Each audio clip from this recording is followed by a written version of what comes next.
ધીરજસિંહ પોકરણગઢ અને ફણોજી ગામ તથા 4 જોજન ભૂમિમાં રાજ કરતા હતા. તેના પુત્રનું નામ રણસિંહજી હતું. રણસિંહજીના ઘરે એક પુત્રનો જન્મ થયો. તેનું નામ અજમલજી રાખવામાં આવ્યું હતું. તેઓ પુખ્ત વયના થતાં એના લગ્ન કર્યા. એમની રાણીનું નામ મીનળદે હતું. અજમલજી રાત દિવસ શંકર ભગવાનની પૂજામાં રહેતા.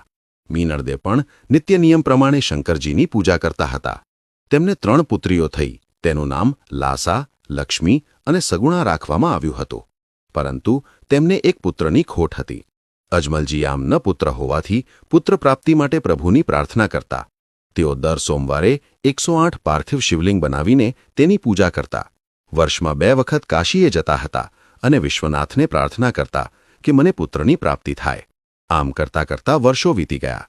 મિત્રો, તમને અમારા વિડીયો પસંદ આવતા હોય તો વિડીયોને લાઇક કરી કોમેન્ટમાં જય રામાપીર અવશ્ય લખજો અને અમારી સાથે જોડાયેલા રહો.